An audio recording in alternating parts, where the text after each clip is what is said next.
Welcome to the Midwest Game Nerds podcast. I'm your host, John. Here with me today are Brian Hey. and Alex. Hello. Today we're going to talk the NVIDIA RTX 30 series announcement and a handful of other game news. But before we get to all of that, if you want to follow us on social media or see all the places you can listen to or watch the show, check out MidwestGameNerds.com/links. The Midwest Podcast Network now has a Patreon. The Patreon is meant to benefit all the shows on the network. You can subscribe for as little as $1 a month and help keep our shows alive and well. Check it out at mpn.bz/Patreon. Thanks again to Jason K, Gojo, Sidza, and Tom Z for all their contributions. We appreciate you guys. You guys are fucking awesome. So sweet. And thanks to all our patrons for that matter. We love everyone. As always, we do appreciate your feedback, which you can send to MidwestGameNerds@gmail.com. And don't forget to follow us on Twitch, as well as rate and review us on your favorite podcatcher. Alex, do you have any bumpers for the network? I do. So we did finally wrap up the Alienist Recap podcast. That was with a wrap-up episode. Nick and I had a great time discussing some listener emails. So please make sure you go check that out if you were watching the Alienist. And then the Horror Movie Yearbook Boys have begun their September of the Dead by talking about the Night of the Living Dead. Please go check that out. They're going to be putting out an episode every week this month discussing all of the George Romero's Dead series movies. And they're also giving away a copy of Daniel Krauss and George Romero's novel, The Living Dead. So please go to their Instagram to check out how to enter the contest. The Instagram is Horror Movie Yearbook, all one word. And yeah, should be good. Check it out. I also want to announce that I did some narration for a new podcast called Right or Wrong Podcast. It is a chapter-based fiction serial that invites the audience to participate in the craft of storytelling with a focus on original tales of the strange and unexpected. Host Patrick Emile will create and present bi-weekly installments of exciting prose and scripts, leading spirited discussions with a bullpen of highly diverse co-hosts. It's a really cool story, choose your own adventure kind of thing. You listen to it, and then you, the listener, get to go online and vote for which path you'd like the story to go, and Patrick will write out the rest of the story for you. It's pretty cool. So check it out. If not for the whole, wanting to listen to new podcasts, but to check out something that I'm a part of if you're interested in that sort of thing. Yes, you can listen to the Alienist recap episode where I try to read emails, and then you can listen to John narrating, and you can learn which of us is better at reading overall, if you didn't know that in the first place. Yeah, I mean, narrating things is different though. Like I was taking my time and like doing things line by line. Yeah, that makes sense. That. So it's a little bit easier, but regardless, check it out. We'd appreciate any feedback on that podcast as well. It's not part of the network, but it's something I'm involved in, so I just wanted to bump it out there real quick. Speaking of emails, we did get an email from Alan that we forgot to read last time because we're assholes. So we're going to read it now this time. Alan says, "Hello, gentlemen. It's been a while since I logged on and sent something in. So here goes some pros. Some of us have had a bit more time than others due to lockdown. I got furloughed and laid off pretty quickly during it all, and it left me a lot of extra time. I had 4 viable options: a vigorous exercise regime, a vigorous masturbation regime, play my back catalog of games, DIY projects. I managed 3 out of 4. The interesting one for you guys will be the gaming. In total, I've managed to mostly play through and finish 1, Hitman 2, 2, Assassin's Creed Odyssey, 3, Control, 4, Borderlands 3, and 5, The Division 2. I could speak for a few hours on some of these, but I'll go with Control for now. Control is one of the best games I've played. I remember being excited pre-release for it, but I always wait for a price drop to get games. I know you seem to enjoy playing it too. It was such a cinematic experience for me, which I love. The bold headings for each new section you discover, the old director talking to you, and overlays, everything was just so damn good. It had the perfect blend of combat, puzzle play, reading all the memos that were laying around, creepy puppet videos on the TV, and even enough jump scares. My favorite part is the ashtray maze portion, wearing the Walkman, blasting heavy metal song called Control, and flying through a crazy metamorphing 3D maze. Jesse says it best when you finish the maze. That was awesome. I really hope they follow up with a second one.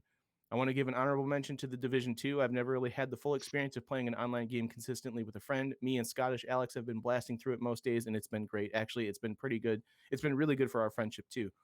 8 more games to play in the back catalog to go. Listen to you talk about Ghost of Tsushima, except you, Brian, had me want to buy that now, too. Especially I'd co-op games if co-op games become a reality. Anyway, I could speak for hours about these games, but I won't bore you with that. Thanks for keeping me entertained and informed. Much love, Alan." Yeah, man. We can't speak enough about how awesome Control is. I think it's probably one of the best games I've played of all time. Like, period. It's so good. I literally feel that way. I just finished playing through it again with on my PC with ray tracing at like a not so steady 60 to 70 frames per second.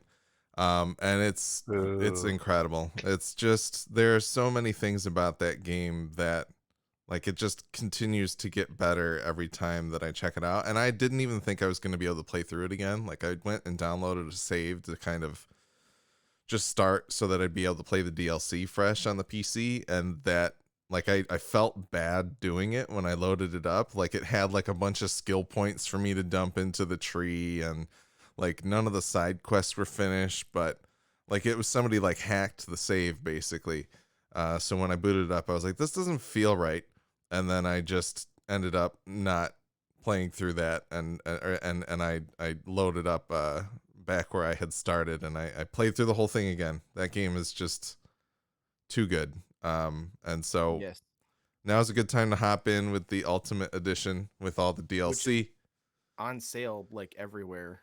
Yeah, for like 20 something, $26 or something like that, which is almost like it's basically the price of the season pass at launch. So now's a Yeah, good time to hop in and check it out if you haven't yet. I have not totally played worth through the it. DLC yet. I think I might save that for when I have a 3000 series card. But so far, in like the base game, just it was my second time through it, and it's great. And I found stuff that I didn't find the first time, and um, I feel like I'm better at playing the game than I ever was before too, because a lot of the things that I had trouble fighting the first time around, I had a really easy time with this time around. Like I beat the crap out of Former, the guy that's in the. Did you fight the dude that's in the fridge on the astral plane that's connected to the I fridge? tried to. Yeah, Yeah, I gave up on that one. I died to him so many times when I played on Xbox, but when I was playing on PC, I beat his ass the first time I played him. Like I probably died like 50 times the first time I tried to It's beat him. definitely a cool fight, that's for sure. Did Yeah. you still play with a controller? Yeah, I did. Yeah, cuz like being able to do all of the abilities, like, and that's the thing. I guess I didn't You even you get. have to play with a controller. Playing with mouse and keyboard is like impossible, I feel like, because you're making like the blood gang sign with like all of your with both hands, like each hand saying blood instead of like using both hands to say blood. Like you have to twist your fingers in such a manner that like it's impossible to do because if you're using all of the abilities at once, which is one of the best parts of the game, is like you can literally just fire off every ability at the same time. And Yeah, it's like just that's just so cool. being able to levitate and use the shields at the same time and also start like launching things, like I feel like doing that on a keyboard just would never work. So the thing is, I've never really been that great at doing multiples of those things at once. I basically played that game by just boosting launch as the first thing that I did, and then I just fucking ruin everybody with launch for the rest of the game, and it's awesome. Mm-hmm. But no, I don't know. It just felt really good, and I feel like I got better at it, and that was nice. The other thing is they've added like a couple more spots to the skill tree too. And so when I play through the DLC, the first thing I'm gonna unlock is like the final level of launch. You can now hover 3 items with launch, and it will recharge your energy while you're holding them too. Oh wow. Huh. So I'm excited to just destroy literally everything with that. And I know that the first DLC called The Foundation has another power in it. Like I think there's 2 powers and you have to select one that you use throughout it. So I'm excited to see what that's like. They did add these expeditions. I don't know if it was part of the season pass or if it was just a free DLC that they did. But it's like these expeditions that you take into um like this area that's connected to the Black Rock Quarry, and you just I think you get You just do speed jukebox. runs, right? I don't really know. So I haven't done enough of them to really figure out exactly what's going on yet, but you get a jukebox token that you put in the jukebox and then it transports you to this place. And like they've been sending the oldest house has been Yeah, that sending was part of teams the out. main game. I don't think That was so. That it that was because that I remember Mm-hmm. being given that option before the season pass dropped. that came to you before you like it came to the game before you finished it, because it was not there when I So finished the game. you think it's a free DLC I thing they think it was added? a free DLC that they added after the Huh. fact. Okay. So it might not have been associated with the season pass, but either way, yeah, it's like these expeditions that you go on, and there's like some weird lore with like why every team that they send into it ends up dead, and like things that you can find out there. So there's more to figure out there, but I haven't done anything with that yet.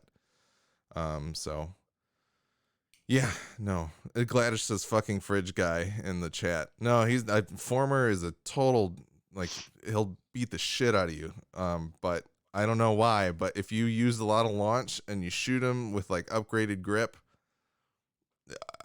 I don't know. I ruined him pretty quickly this time, so that was cool. Yeah. And yeah, just what else, Alan? Oh, about the ashtray maze. That the ashtray maze is the best part of that game. Yeah. Probably the Yeah. best part of most games that have come out in the past decade. And then Division 2, like again, another really great game that just kind of keeps on giving, I suppose. I'm glad him and Alex are enjoying it. I wish I had it on PlayStation. I think Nick still has a copy for me on PlayStation somewhere Mm-hmm. that he picked up for like $5 or whatever. So maybe I should get that from him so I can play with those guys. I'm looking forward to that new mode they're gonna add to the Division 2. Actually, we're gonna have to try that if you ever get a chance to game again. Yeah. Tell me how you really feel. How do you think I feel? What does the new mode do? What do you do in it? I thought I posted a link in the news. I You didn't see deleted a one. bunch of I new think you stuff. deleted it. Oh yeah, I didn't post it. My bad. They're adding a skyscraper mode, which I guess is going to play out similarly to the underground mode they had in the first game. Oh, cool. Which So I guess is it's kind of like randomly generated. Isn't that what yeah, Underground was? it's like Interesting. 100-floor skyscraper, and you work your way up, I guess. Oh, sweet. Oh, that's And cool. it's randomly generated to a point, like what enemies you fight and the layouts of each floor. And yeah, I think it'll have its own unique loot and stuff like that. It sounds pretty cool to me. Can you get a skin that looks like either the people from the raid or Judge Dredd from the Carl Urban Dread? That would be sweet. I don't know. Because then I'll play the game. Probably not, but maybe. That was a really good Judge Dredd movie. Yeah, it was great. Yeah, I liked that movie a lot. But Thank yeah, you, Alan. Thank you for sending that email, man. We really appreciate it. We're glad to hear from you. Yes. Always a pleasure. Always a pleasure hearing from any of our listeners. If anyone wants to send in stuff, you can do so at midwestgamenerds@gmail.com or Instagram or Twitter. Probably Twitter's the best one if you're using any of the other platforms. I don't know. Sure. Yeah. Mhm. Anyways, Alex, what have you been playing? I talked about Control, and since I'm taking this pause to wait for better graphics cards, I am now trying to get through Alan Wake. It's the first time I'm really trying to play it. It feels very dated, but it also still plays pretty well. It's a very interesting mechanic. You're using a flashlight to like basically crack. It's a third-person action game, and you hold the flashlight on these dark enemies, and when they like pop, you're able to shoot them with the guns that you have and kill them.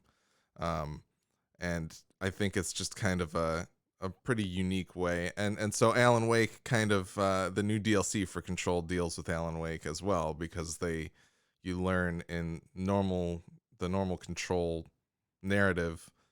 You may learn through some of the extra items and things like that the Alan Wake itself is an altered world experience that happened in the mythos of Control. I'm sorry, I have to interrupt. I hope people are watching on Twitch. Brian just go to town on his nose. You gotta do what you gotta do, you know. I did it before the stream. Hilarious. He like flipped up his mic to engage the mute on it and everything, and he's just been like digging at that bad boy. Yeah, that put a couple clicks in our recording. Sorry. That's all right. fine. But no, Alan Wake is interesting. I'm having a good time with it so far, even if it feels just a little bit old. And I'm trying to think if I played anything else. I tried to play the Blasphemous demo on Switch because that was on sale, and that is like a side-scrolling Souls-like, similar to like a Castlevania or like the Salt and Sanctuary game that came out. It was too hard for me. I couldn't do it, so I did not end up biting the bullet on it. But I've heard very good things about it, and if that sounds up your alley, you might want to check it out. Yeah, that game is getting a lot of accolades. So Yeah. So, something to look at. But yeah, other than that, I did finish up Ghosts of Tsushima, but I feel like you'll probably talk about that a little bit, John, so we can talk about that when it comes back around to you. Sure. Brian, what about you? Um, it's been a couple weeks, so I feel like I did play a bit more Flight Simulator. Yeah. Um, I don't. Had those hurricanes happened yet? Last time we No, I don't. recorded? Well, they might have been starting up, but I don't think we talked about the fact that there are people like chasing the storms in the game, right? Yeah, because I mean they do a pretty damn good job modeling the weather in real time in that game. So I definitely tried to take a look. I didn't have as much luck as other people for some reason. Maybe I'm just poorly navigating or something. I don't know. But I did see some pretty cool clouds. Nothing like what I saw people post on the internet though. I think that's the last time I played it though. I was trying to take a break from it to play new things for the podcast, but I didn't do a very good job with that either. But I did try Wasteland 3. Did we lose you? I Oh, with that game very short. No, I'm mm, here. okay. You're fine. You cracked up a little bit, so we didn't hear you, but your recording did, so that's good. Yeah. So Wasteland 3 is an RPG, and it uses turn-based combat for kind of similar to like XCOM. Like you explore in real time, and then when you get into combat, it plays out similar to XCOM, but it feels like a crappier version of XCOM to me because Mm, I played a lot of XCOM. The game looks fine, but it's just not my style. The character creation was awesome though. Like you have so many options, and like the different options you have are hilarious. Like you can pick a trait called Goat Killer, which is just bizarre. And yeah, I don't know. There's a bunch of really weird traits and stuff you can pick, and a lot of them have like they'll have something that like a huge buff to them, but then like some sort of con that like is permanent, you know. mm-hmm. And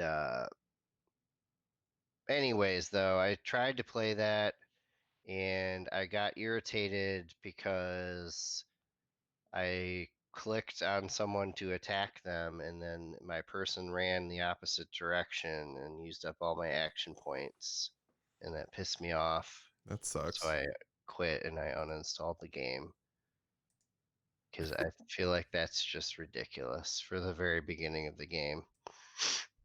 But I mean, it's probably a fine game. I just didn't have the patience for it, and I'm not really in the mood for it. Uh, and I decided to chill for a while and play a game, so I installed Spiritfarer, which is also free on Game Pass right now, along with Wasteland 3 and a bunch of other stuff that's new. Um, that game is beautiful. Like the artwork's just awesome. Music's pretty good. Uh, I feel like the game in the beginning, the way they try to teach you things as you play is like way too drawn out though. Mm, And if they kind of just threw you in right away, it would be a better game because it's not complicated. It's like a very chill, easy like management game, you mm. know? Like you are in the afterlife. I mean, there's You're no mystery carrying about you're that. carrying people across the river Styx, basically, right? And the ship. Yeah, more or less. Yeah. And you have yeah, you're taking over for someone in the beginning of the game and you pick up people. There's probably like a whole story about this which right now so far all I could tell is like everyone you pick up is like related to you in some way, which is kind of weird. But Hmm. um yeah, you basically you pick up different people and you have to take them to where they need to go, but they have to be like ready for it. Like you have to do a certain number of things for them, I think, to get them ready. I haven't even dropped anyone off yet, to be honest. I've only picked up some people. But this ship, you upgrade it, like you can add like a field. You add a guest house so people can actually stay there. And you have to like, talk to these people and feed them and figure out what they like and what they don't like. And there's a lot of different locations to visit. Like there's a shipyard, so you can buy new blueprints for upgrading your ship. And then there's another place that specializes in like seeds for your field and stuff. And that's all fine, but like it takes so long to travel from one location to the other. And the only thing you can really do in between is Talk you to can people. build stuff, but Oh. there's usually not anything to be built, or you can water your plants or you can fish, and that gets old pretty quick. And I just think they needed to compress it a little bit more, as far as like travel time between places and stuff. But I don't know. I might work through it slowly a little more just to see where the story goes and stuff. Because I must say the dialogue is really well written. It's pretty funny. Um, it's all just like text that you read. It's not voice acted. Hmm. It's kind of like playing like Zelda, how they make how the each character has their own little sound effect they make when they're Okay. talking, but they're not really talking. Yeah. Um, and then I checked out Crusader Kings 3 a tiny bit because I that wasn't even on my radar, but I was reading some good things about it here and there, and it sounded interesting. Basically, it's just like a feudal family simulator kind of like turn or it's not turn based actually, it's a real-time strategy game technically, because you can like pause time and run it at different speeds and stuff. But yeah, that game's pretty wild. Like I only played the tutorial for a little bit, so I don't have too much of an opinion on it, but just the depth that it looks like it'll have is pretty interesting. Like as far as how you can approach situations, like you can take over. You kind of like set your own goals. Like, hey, I want to be, king of like Ireland or something, is what they say in the tutorial. Or you can, go try to take over some other region if you want. But you can do it all either politically or by force or through family inheritance and stuff. So yeah, you can literally just marry your way through the game or seduce people or use blackmail, and it's pretty wild. Definitely reminds me a bit of Game of Thrones. Hmm. There's no dragons or anything. It's all like You get to bang your sister. you could, yeah, probably. Okay, that's very Game of Thrones. Yeah, it's Yeah. pretty weird. And you can actually, I guess you can change the laws and stuff to make things more like normalized as far as accepting things like that. But I haven't gotten that far into the game. So Was the you eighth can. chapter written by Benioff and Weiss? Yeah, maybe. Oh It God. probably sucks.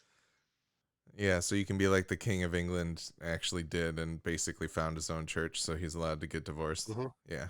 That's cool. No, I've heard good things, like people just basically having stories about like the fact that like they wanted their heir to work out a certain way, and they ended up like having several other heirs that are ahead of the heir that they wanted renounce their like claim to the throne and all kinds of stuff in order to have a certain kind of outcome and things like that. And it just basically sounds like there's a very there are a ton of systems very dynamically interacting with each other to be able to like allow for certain things. One of the other things that I heard them say is that like you're also managing, like I think one of the new additions to Crusader Kings 3 specifically is this like stress system where if you certain actions that you do will cause the character you're playing as stress, and if you stress your character too much they can literally die of stress. um Yeah, that stress is a big part of it. Yeah, so it just sounds like there's like a lot This of sounds different. too real. I don't think I can handle this game. Yeah, but it's more about like, ruling countries rather than actually doing your job and things like that. So it might still be a way to get away Oh, from. so it's a lot like our current situation in America. Maybe, yeah. I should say that like you start as one character, like one ruler, but if that ruler dies, like there's a succession to it. You So you become the just heir. you Yeah. become the next person basically. Yeah, Yep. the heir. So that's pretty cool.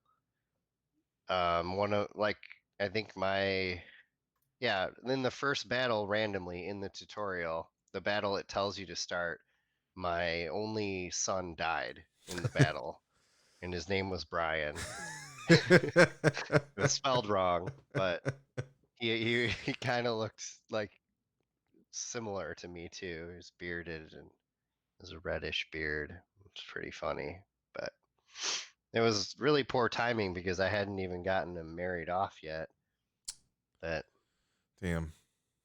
Pour yeah, one out for Brian. it's just funny. Like you can look through all the different people. Like when you're trying to like get married, you can look through and see how much their or like how high their opinion is of you, and like who you gain access to and what you gain access to resource wise if you marry them. And there's also a category like what trait your offspring might end up with, like club footed and stuff like that. Yeah, somebody else, it was like they have a lisp, your offspring has a medium chance of having a lisp and stuff like that. It's pretty Which wild. then that lisp probably like makes them less of an effectual ruler or something like that because Hmm. of public perception and things of that nature. Yeah. Yeah, it seems pretty deep, but unlike most Paradox games, or probably, well, all of them that I've tried, they actually do a pretty good job explaining it in the beginning, but it Okay. is very dry because it's just a text explanation and just shows you which buttons you should press. And they throw a lot of information at you, but I feel like unlike a lot of their games, the interface is actually attractive and it's set up pretty well, and they use a font that I can fucking read. So that's pretty cool. So I Nice. definitely want to check it out some more, but I'm not super in the mood for strategy games right now. Yeah, I Yeah, downloaded it. I would like to give it a try, so hopefully I find some time to do that. it does have multiplayer too, which that would be really fun, I think, Interesting. just to play with some friends Yeah. and screw them over. I'm sure Ricky would love it. Should probably tell him about it. It's Game Pass or no? Yes. Yeah, PC Game yeah. All Pass. all three of those games are actually on Game Pass. And they're So all like brand new yeah, releases. Yep. And that's another thing to push the Game Pass value. It fucking rules. And if you're not using Game Pass, you're kind of a moron. yeah. I mean, the Um, PC one specifically is only $5 yeah. a month And still. for So $5 a month, you get to play Microsoft Flight Simulator and hmm all this other good stuff. I mean, they just added Resident Evil 7, World War Z's on there. They got some good stuff, man. Game Pass is great. I should note as well, another reason why I uninstalled Wasteland 3 is because I was kind of excited that it had co-op, but then I read it's horribly broken right now. Oh, So that I was sucks. just like, I'm just gonna, maybe I'll try it again in the future. Like, I don't want to talk too ill about it because I didn't try it enough, but it was just It didn't click with you. initially kind of a frustrating experience Yeah, after the cool character creation. that's fair. Right on. All Well, right. I'm not going to talk much about Tsushima because I'm pretty much done with the game. Um, I think I just need I think I need 3 cosmetic items and I've collected everything. Damn. So, Yeah. it's kind of stupid.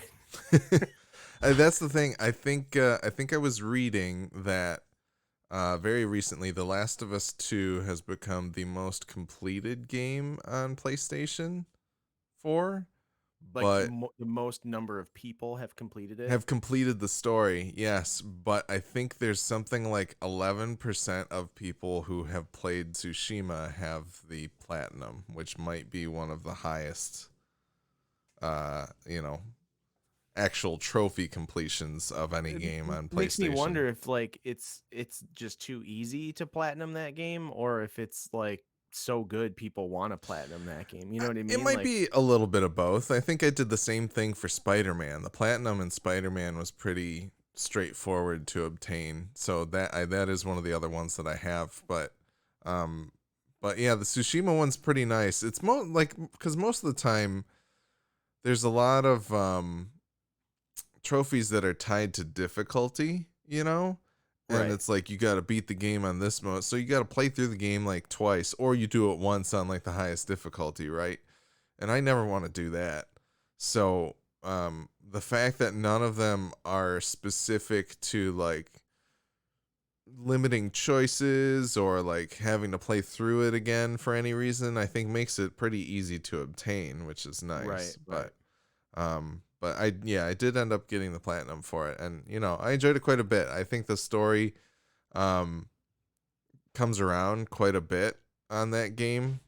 Whereas like if you're bombarding yourself with like all of the extra missions, it doesn't necessarily feel as strong, but I feel like by the end of the game I was like, this was really cool and good. And you know, there's like a decision that you can make towards the end of the game, at the end of the game, that I sat there for like 10 minutes kind of mulling over exactly how I would want to do it. And it doesn't necessarily have like a big implication for like the post game or anything like that. It just kind of, I mean, or maybe it does. We both chose the same thing. yeah, so we might not know, but No spoilers. I did research both options, of course, before I So selected. the other option doesn't really do anything. For now, it doesn't necessarily do anything unless they make some type of, So what you're telling me is I don't have to replay it again. Probably not. Probably not. I wouldn't mind a new game plus, like starting over with everything intact and Yeah. just being able to just like blow through it. Like that would be cool. It doesn't.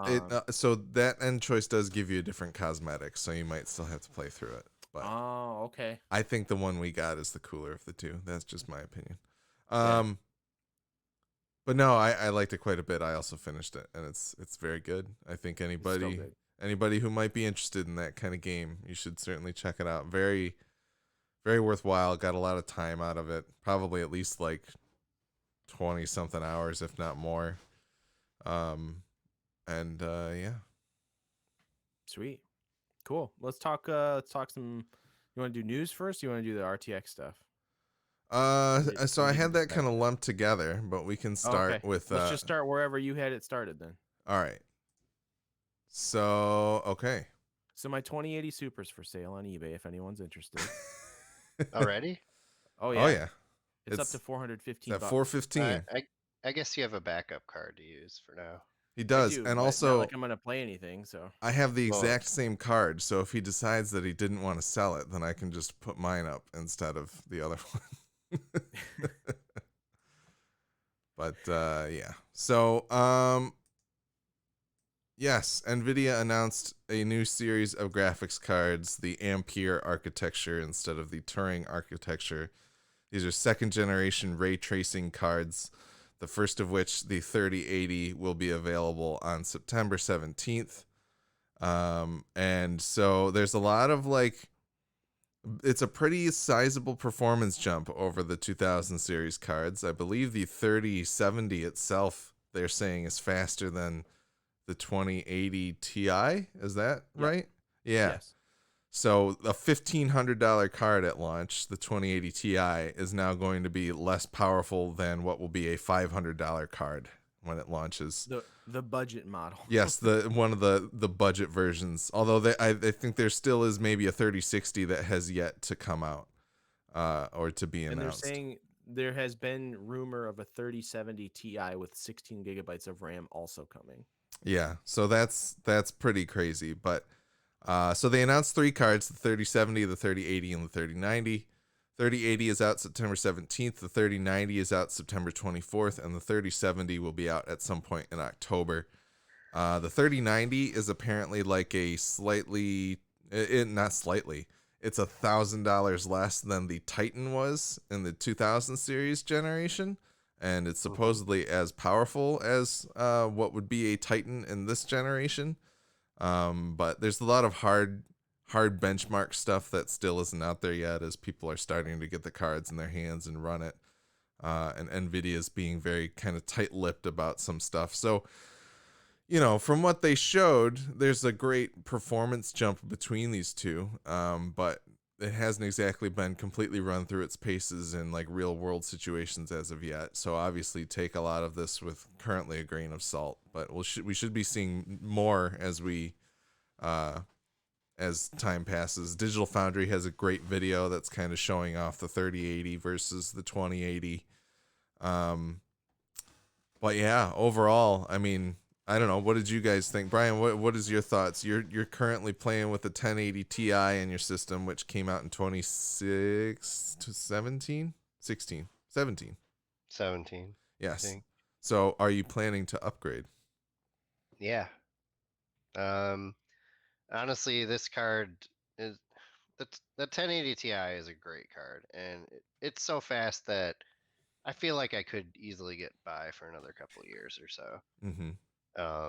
But I really want the RTX technologies like DLSS that newer games are going to start using, and ray tracing, of course. And just given the price point that they're coming out on or at, it's hard to not want to upgrade. Plus, I don't have any other gaming system right now. I'm all in on the PC at the moment. Yeah. And I have no desire to get a PS5 or Xbone at launch because they are just not Delaying offering everything. anything that I can't play on PC, basically. Yeah. They're not really offering anything at all. It seems that way. I could totally see myself, like, I want to get a PS5 again to play PS4 games that I still have, and obviously Tsushima PS5 games. I really like when I know Horizon's going to come out, I'll probably get a PS5 then. and that's probably like holiday 2021 would be my Yeah, guess. it's definitely not this year. Yeah. So I'm not in a real hurry, honestly. No, 2020's been canceled. Yeah, pretty much. Except we get cool video cards, assuming we can get a hold of them. I'm pretty sure they're going to be very limited, and I feel like more people that I know than usual want to buy them. So I'm not going to be surprised if I can't get one the first time around. It'll be a huge bummer because there's not a whole lot to look forward to these days with the way things are. Um, Not in my life personally, but the whole COVID thing Yeah. makes life in general less exciting than it usually is. Yeah. What COVID thing? I thought it was a hoax. Yeah, yeah, oh yeah. Well, it's a very well engineered hoax. Um, Anyways, yeah, I feel like for people that have lower end cards, like the 3070 is a super good deal and totally worth it. Anyone that has like a 2080 Super or something like you guys, I can't see you buying anything less than a 3080, but I feel like the 3090 is a better choice because you guys still have like ray tracing and all that, which I do not. And yeah, yes. people in my boat, the 3080 is pretty ideal. That's probably what I'm going to go with. Yeah, I mean, so there's a lot of nuts and bolts that are out there about these things. Nvidia did do like a reveal stream on the 1st of September that you can check out on their website. So you can see some of those other things. But in terms of like standouts, there's something called RTX IO that they're bringing to the net to I think all of the RTX cards. I don't think it's just the 3000 series, but I'm not exactly sure about that. But basically, it's like a protocol that will allow the GPU to unpackage the game data. So basically, you'll be getting that the like SSD upgrade that they've been touting for the new Xbox and the PlayStation 5 will be coming to PCs using these new cards here. And so that's pretty interesting. But other than that, like they had other things about like being able to do some more streaming tools and like blurring your background and things like that, better noise gating and noise reduction for your streaming and stuff like that, using some of the tools that they're rolling out with these new cards basically.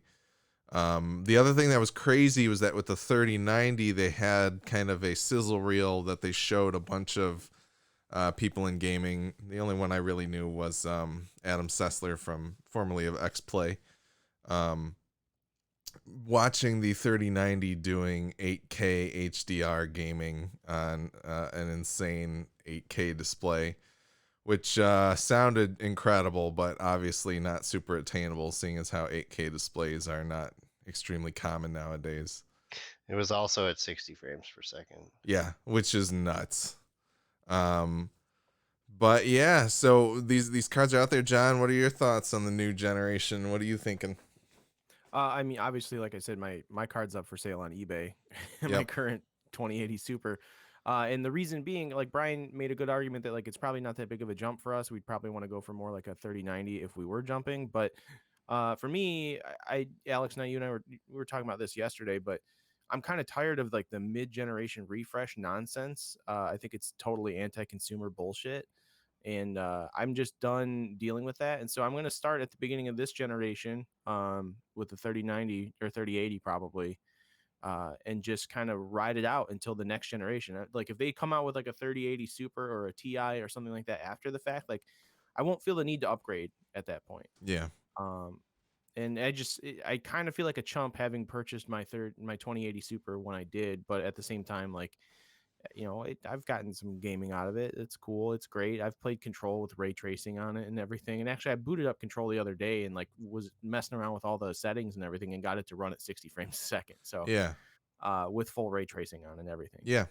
Um, which holy hell, Yeah. that game's so fucking good looking, man. It Um, is. but yeah, I just I'm excited about this stuff and like all the other things they were showing off, like their what is it, the machinima like capabilities of it, and like the motion capture Yeah, and like like all these other like these creative tools for people who want to make games or film or whatever. That Mhm. is just, I don't know if this is going to be free. My assumption is that these cards are so cheap because they're going to make you subscribe to these services to do that kind of shit, but I don't really know. That Don't take that for fact. Like I'm just making that up because that just seems the way the world works now, is everything's a fucking subscription. So we'll see what happens with it, but it's just crazy to see what they're willing to do with this technology and what they're capable of doing with it and what they're allowing you, the consumer, to be able to do with like this technology. Like this is stuff that like movie studios have been working with like for years, and like now it's just the average consumer can build a PC and have like full motion capture studio at their disposal. Like that's crazy to me. yeah, the Um idea that like you would be able to do some performance capture like from your home using the tools that they're starting to put together is Using a webcam or is like your cell mind phone, blowing. Mind because they've blowing to got me. like the Unreal Engine or whatever. It had like a motion capture cell phone thing that you can use, like to like you can take video on your cell phone using Unreal Engine Yep. and then load it into the Unreal Engine on your computer to like do things with that too. I'm assuming that would just run alongside this stuff too. But they showed off this was this Kingdoms that they were showing too? I don't even remember. Or no, it was fuck, I can't remember the game.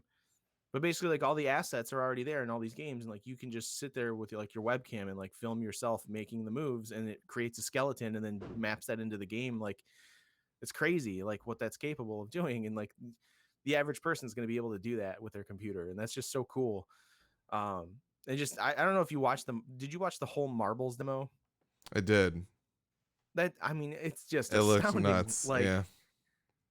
again, it's pre-rendered, whatever. Like, who knows how it looks real time when you're watching it? It's probably really only like 20 frames a second or some shit. Like, who knows? But it's so cool to like this feeds into the idea that I had a while back that like graphical fidelity like really isn't going to get much better until like VR graphical fidelity is like as good as the current generation of like just looking at a screen on your computer. So Yeah, it's hard to get to a um, point to where you look better than real life, right? It's well, like, yeah, and so like that kind of ties into the whole like 8K discussion. Like mhm. you're limited by the display that you're using. So like really like it's great that this technology is available, but like nobody's going to be able to push it to the max unless you're fucking loaded and you can buy like a $10,000 television to play it on or whatever. You know what I mean? Like it's going to be like that technology needs to catch up in terms of cost to Hmm. this technology. So Yeah, and I feel like at some point there has to be like diminishing returns, like people jumping from standard def to high def was a pretty big jump because it was extremely obvious. But Oh anybody yeah. going from 1080p to 4K, I feel like a lot of people are just kind of like, I don't really notice that big of a difference. And I don't, I don't necessarily disagree. Like, I think it's kind of diminishing returns. Like, if you start putting more pixels on the screen, yes, things will eventually start looking more and more insanely sharp and better overall. But it's just kind of like, at some point, what's good enough? Because kind of like you were saying, like, this card can do if the 3090 can do 8K 60 frames per second, that's great. But that's for like, that's on like maybe Control and some of the other games that they were showing. But when Cyberpunk comes out, maybe it's only going to be able to hit like 8K 30 or something like that. Who knows right, exactly? and like so you have a small percentage of games that can use that capability, and then you have a even smaller percentage of users who will have that capability. So it's like, what really is the point? I guess like I don't really know. Eventually, there will be more and more that can do more. But like, it's kind of it's a gradual thing. Like, I mean, by the time the average person can afford an 8K television, will be up to like 24K TVs. You know what I mean? Like, and then like, and the technology's like, oh, like your 8K TV is cool and all, I guess, but you could have this 24K television, blah blah blah blah blah, and like then everybody like, there's always it's very much that competition of like, I'm gonna get a 3900X for my computer, and I'm gonna get a 3950X for my computer. It's that competition, but for TVs. Well, yeah, he's got a better OLED screen than me, so I got to up one up him with a better video card. Blah blah blah. I feel That's what very it is. personally It attacked. sounds like you're describing your whole family. Yep, It it's a basically, family yeah. dynamic. It's a good metaphor for the entire like technology industry. Um, But yeah, like it's just the average consumer isn't going to be able to like pay for the stuff to fully utilize these things. So like, what is the point? I suppose like.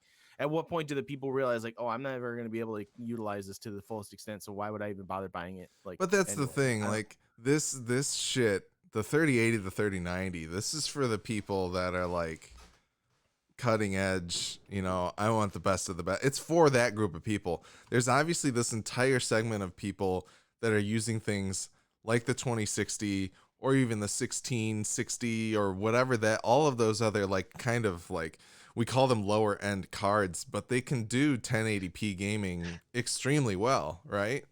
And Yeah. so it's not like, There's a reason there's like a whole like list of like gaming laptops that are running 1660 Ti's, and like, I yeah, mean, it is like an affordable power, not power hungry, powerful video card that works in 1080p for 144 hertz like no problem. Like yeah. so, So like, just because I'm the dumbass who's like, let me look up this 8K OLED while I'm watching this Nvidia stream and see that it's $30,000 right now. Like, Oh my that's gosh. not, number one, that's not feasible for me ever. But listeners, he's recording from a basement. He doesn't have $30,000 for a television. exactly. But like,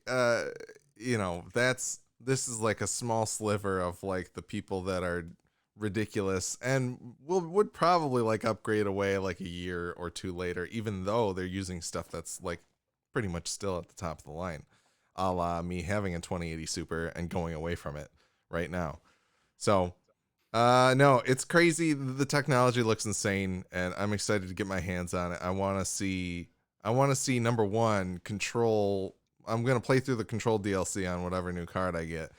I want to see it at 1440p high ray tracing, 144 frames per second, and then I also want to see it at 4K on my TV. As high a frame rate as I can possibly get. I think it'll look insane. Because right now with You're right. Control, like you said, with the DLSS, which is this technology that they use to like use use AI in order to like enhance the resolution of something as they like they basically ray trace a lower resolution and then they beef it up to a higher resolution. I would like to see what Control looks like without DLSS and just ray tracing everything straightforward, which feels like something you'd be able to do with a 3090. So we'll see. We'll see what we can actually get our hands on, and Yeah, I as feel like I'm gonna sell my card and I'm not gonna be able to get a 3080 That is something I wanted to bring up. You're just That's going a to be stuck legitimate with the fear that I have that 1070. the 3080 is gonna drop. It'll be sold out everywhere. Then Cyberpunk comes out and I have nothing to play it on. Hey, well, if at the very least, if I get one, I'll sell you my 1080 Ti, which is still better than using your I 1070. I don't need your 1080 Ti. well, I'm good. maybe if I'm gonna get a 3090, maybe I'll just maybe I'll pay attention when the 3080 pre-orders go live, and I'll buy 2 of them. And if you guys can't manage to get them, I'll sell them to you for $1,000. You can eat shit. Yeah, I mean, if you just pick them up and sell them to us for Yeah, whatever or you at bought cost them is at, cool, yeah. and maybe Yeah, I'll tip you. I guess I'll I'll tip you consider the that. 10% that I offered you for selling my video card on eBay because I don't feel like selling my card on I eBay. I guess we'll see what happens. Maybe I'll order a few for you guys. Maybe they'll be for the eBay market. Who knows? Just get as many as you can. Yeah, just max out your Amex. Give on me it give and me a see what give me a happens. pallet of 3080s, please. No, I'm pretty sure they're going to have strict limits on those. probably. Yeah, like 2 would be my guess. Although you can't even SLI them, so they might say 1, right? But who knows? Mm, Maybe you have multiple gaming rigs that you want to put them in. Well, that's true. it's true. But Maybe Maybe you you have need to one. get. Maybe you need one for your Samsung fridge. Can't Yeah. you play Destiny on that thing? I don't know. Anyways, There was they a dude who also got Stadia running on his fridge. So That's he was good. playing. He was playing Destiny on his Samsung fridge on Stadia. Well, good. I'm Anyways. glad. What were you gonna say, Brian? they did announce some other cool technologies as well that are coming to I think all of their cards, like the NVIDIA Reflex low latency technology, I believe is just going to be part of the drivers for at least all RTX cards, maybe GTX as well. Yeah, so this is something. Yeah, it's a low latency mode. That they're basically bringing to specifically to like competitive games in order to help people, with certain cards have a better latency. It's gonna help the cheaters be faster at cheating. Yeah, I don't remember how like deep it's gonna go. I think that's gonna be available through the 10 series was my understanding, maybe. But no, they had a lot of little announcements in their thing that I thought were pretty interesting and cool. And there was a lot of gibberish that kind of went over people's heads, but yeah. So Yeah, it has something to do with measuring like uh your mouse clicks and stuff, I guess, and somehow cuts down on latency. But then it goes deeper if you buy. They also announced a new line of displays that have yeah. 360 hertz refresh, and they're like esports specific displays that have a certain G-Sync module in them too, I guess, and you can actually plug your mouse into the monitor instead of into your computer, and it measures the clicks directly there before sending it to the rest of the computer. Hmm. It's I don't know, it's weird. It's basically trying to eliminate the lag between the two, right? It's trying to Yeah, marry the image and the click rather than like exactly. bringing the click to what you see. Yeah. That's very, very interesting. I don't know that I would ever be buying one of those because I'm not huge in like competitive stuff, but it sounds great for people who care about that kind of thing. It's gonna make Fortnite so much fun Sure it is. Yeah. I'm sure. for all those people who will no longer be able to play on their Apple devices. They can, Speaking of, so Epic Games has asked the court to stop Apple's quote unquote retaliation after the App Store ban. So August 28th has come and passed. Apple did revoke Epic's developer ticket specifically for the games that they have listed on the App Store. They were saying they very clearly stated they would not be affecting the development of the Unreal Engine or any of the games that utilize the Unreal Engine on the store. But for now, you cannot download Fortnite on the App Store. And Epic can no longer update Fortnite on the App Store.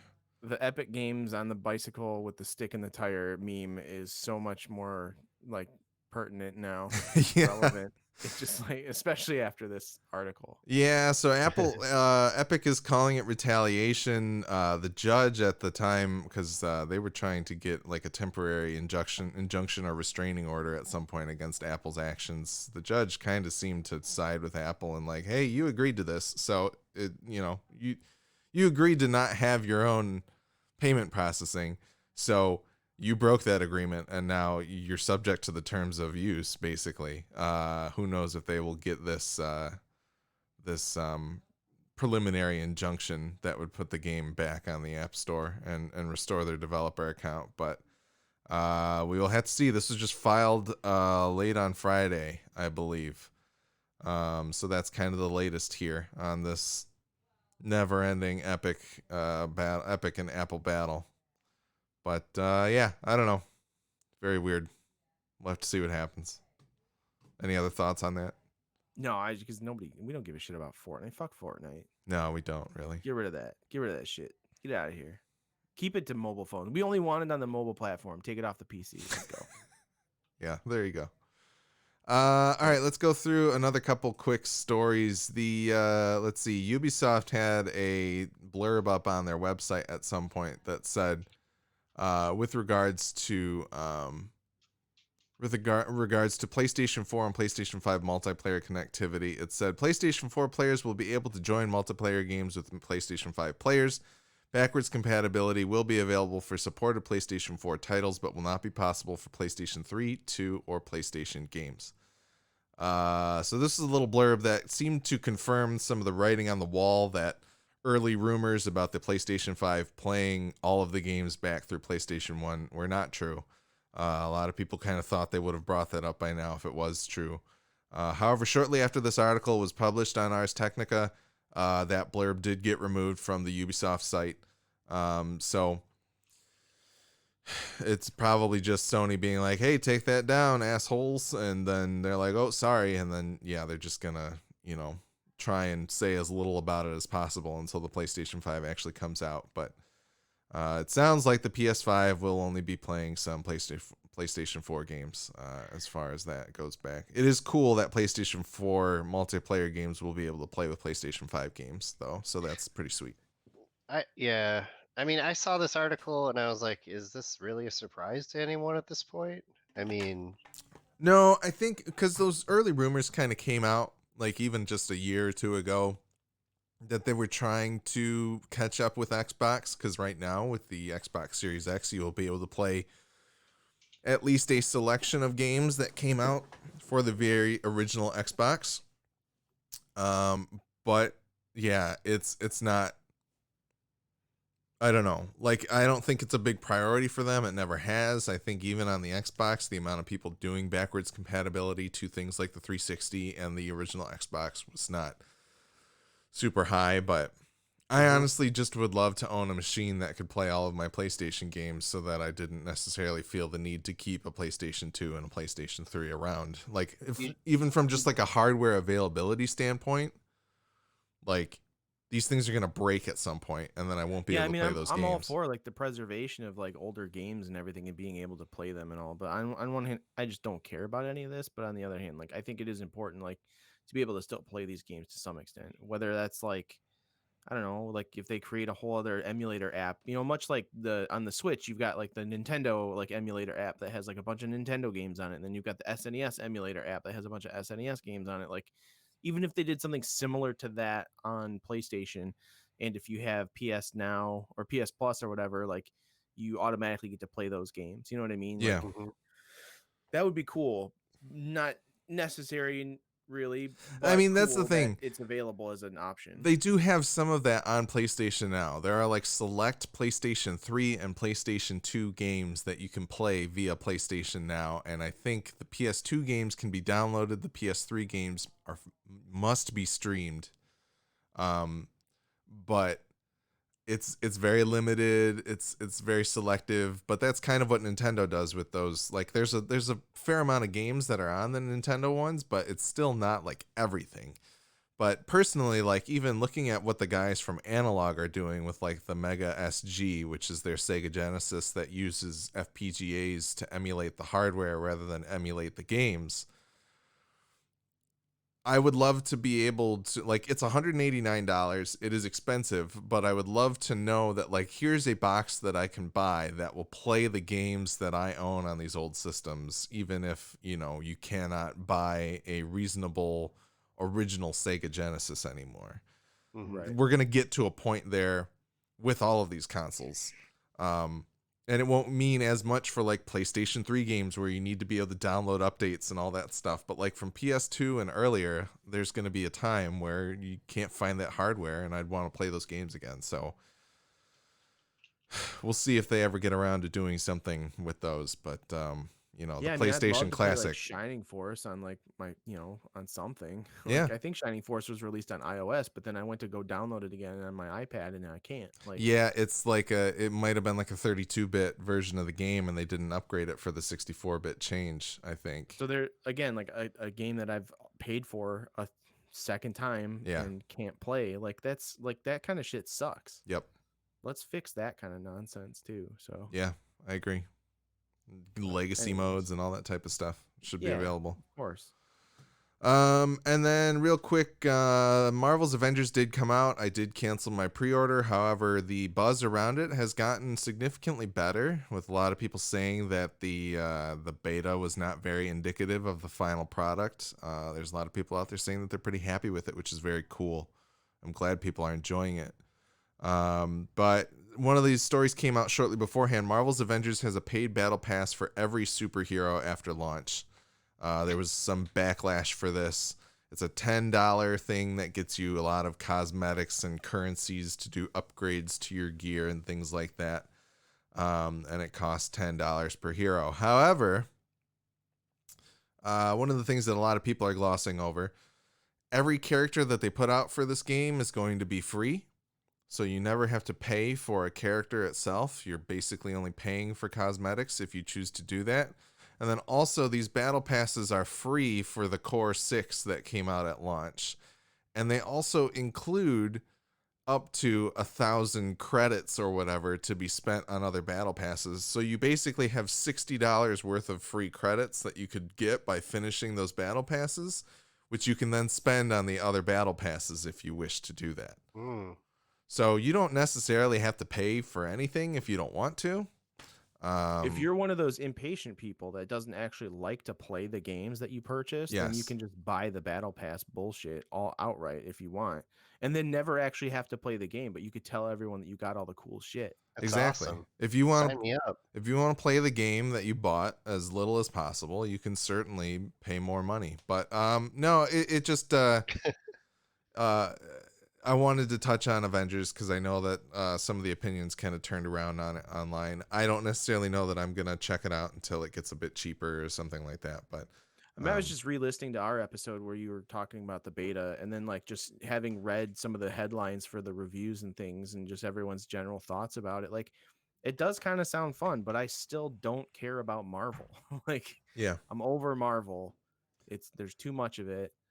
We lost Black Panther, pour some out, yeah. and that's the only thing I cared about was Black Panther. So I don't know. I'm kind of just like, I will probably play this when it's a free Stadia Pro game for me to play. It's gonna be a great time to check it out. So. But yeah, no, the last big story, Nintendo had a huge Super Mario Brothers 35th anniversary direct. They announced quite a bit of stuff, including Super Mario 3D All-Stars, which is going to include Super Mario 64, Super Mario Sunshine, and Super Mario Galaxy, all of which are great 3D games. That's a limited time release, both physically and supposedly digitally as well. So you'll only be able to get these games for a certain amount of time on the Switch, because they did that with the old All-Stars games on Wii, I think. So that will be cool. They're also redoing, they're porting over Super Mario 3D World, which is a Wii U Super Mario game that is actually very, very good. That didn't get a lot of attention. That'll be coming out on the 12th of February. They announced a limited time event called Super Mario Brothers 35, where 35 people play Super Mario Brothers with each other, and as you kill monsters, they appear in other people's game. So it's like Tetris 99 and Super Mario put together. So that looks like it'll be pretty interesting. I think this was slightly based off of an experiment that somebody had made online, and then Nintendo ordered a cease and desist. So it's hard to say if Nintendo was trying it first, or if the people who made it online came up with it first. But it at least seems kind of cool. That'll be free with anybody that has Nintendo Switch Online starting October 1st. It's funny to just think that like they were like, okay, 35 is the number of people we can have doing this at any given time without anyone going so fucking crazy with all the shit popping up on their screen. Well, Like, it's also the 35th anniversary, so that's Maybe that's that's it. partly where it comes from. Gosh, I don't know if that's there's also crazy. a technical limitation, but honestly, it looks pretty cool. I just think I would go absolutely nuts trying to play this game anyway. Like the idea that they're just gonna like throw the spikes that other people are killing into your game terrifies me, and I don't know that I can handle it mentally.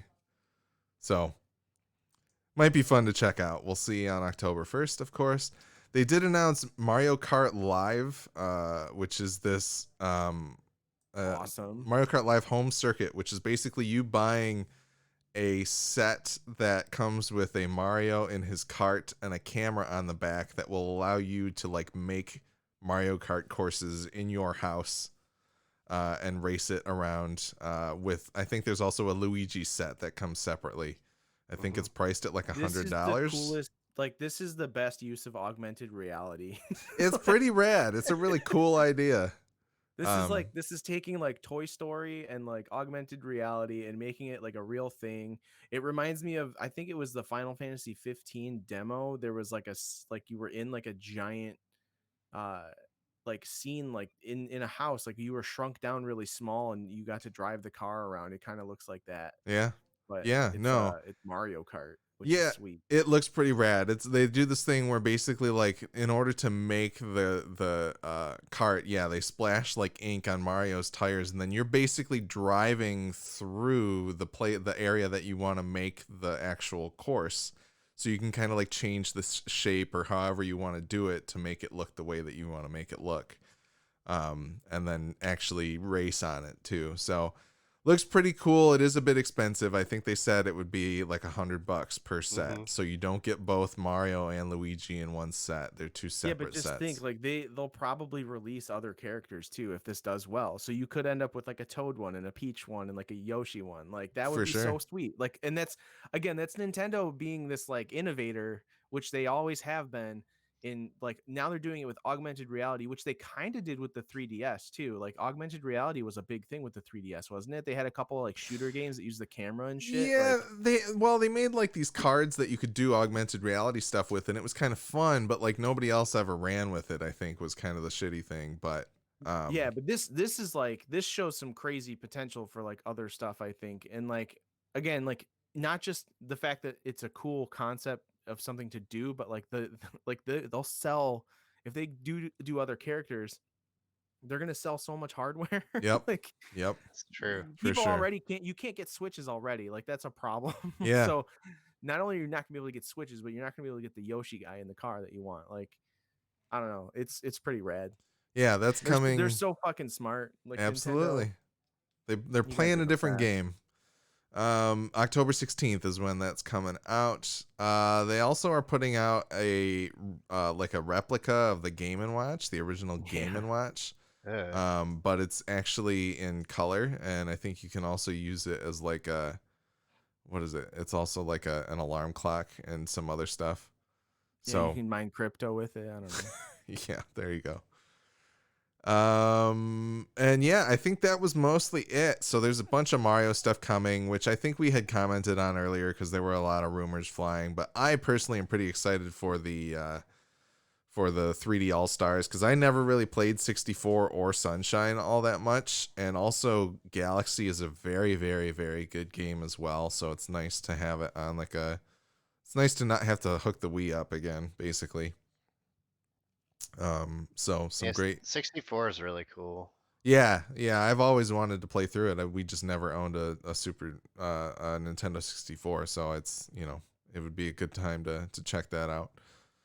So, but yeah, they did say that would be available for a limited time, I think through March 31st, through the end of their fiscal year. Basically, you'd be able, they'll have it available digitally and physically. Although it sounds like something that they might end up reconsidering, at least because they did the same thing with the NES Classic, and hopefully, like, it seems weird to just make something like that available for a limited amount of time. So, but yeah, that's everything that got announced. And cool to have a little, like, I don't know if Nintendo's gonna have a whole lot else to announce this year. It'd be nice if they did, but it sounds like with Pikmin 3 and a lot of this Mario stuff, they have a lot of stuff that's coming. They got to keep their profitability rolling because they're up like 400% or something like that.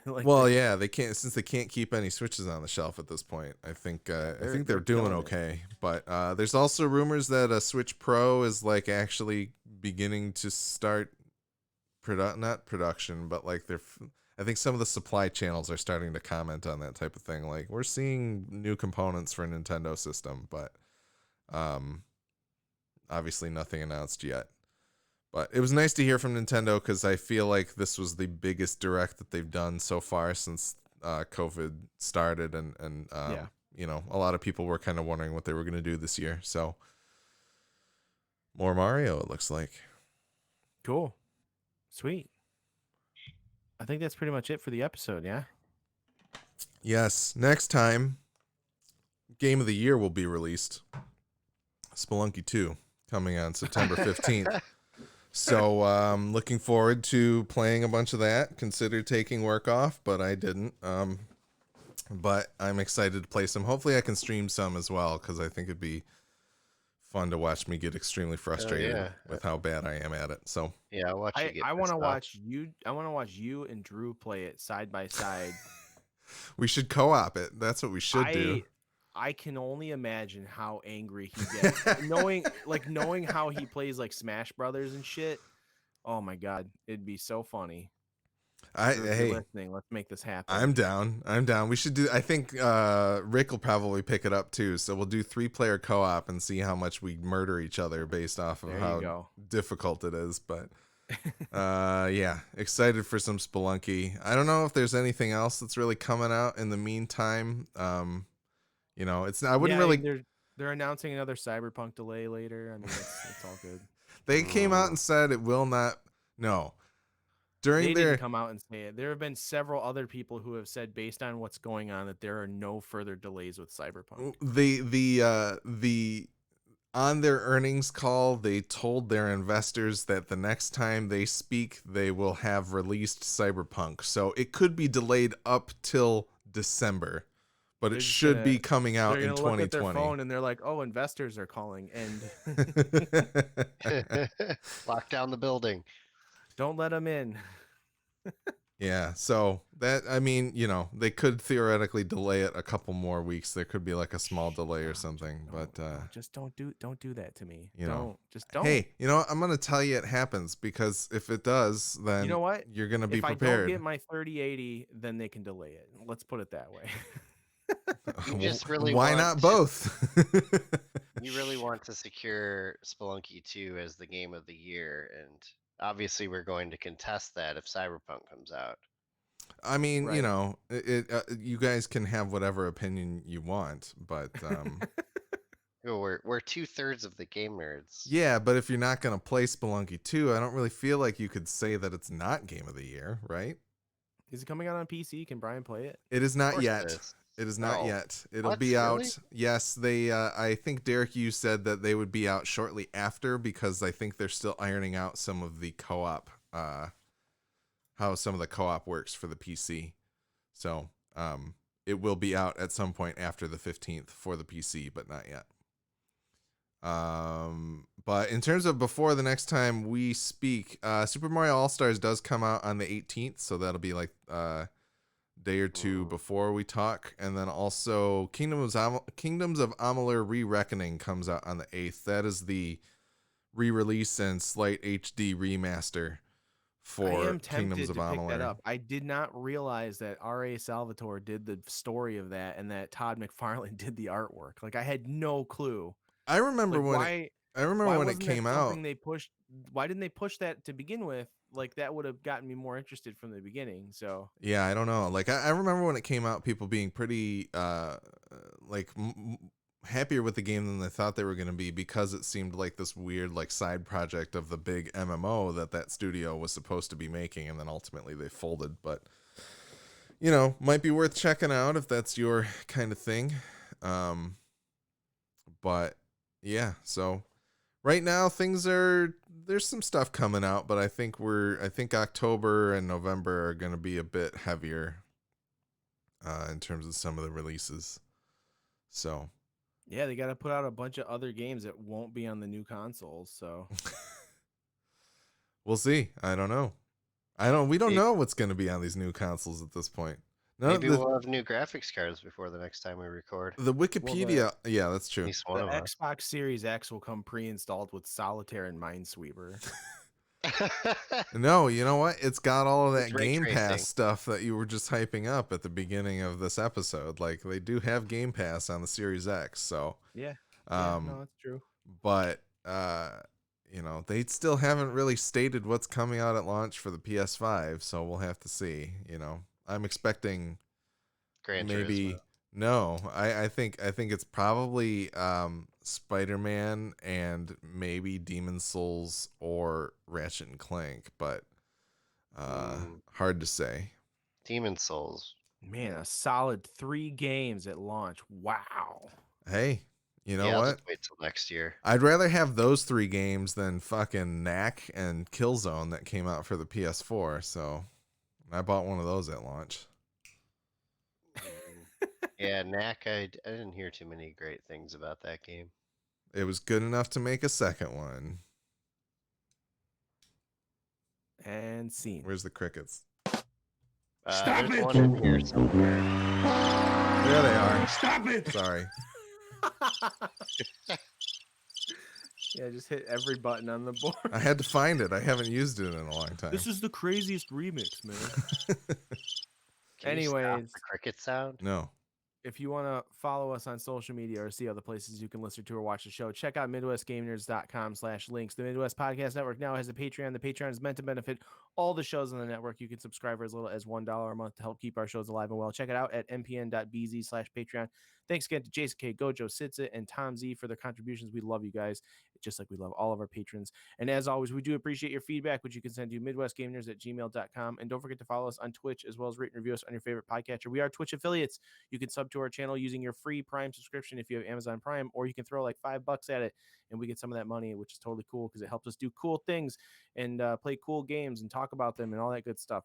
So feel free to do that. If not, that's fine too. Just subscribe, listen to us on podcatchers, write reviews for us on them because those reviews are important. Yeah, that's all I really have to say other than that. And we'll see you guys next time. Peace.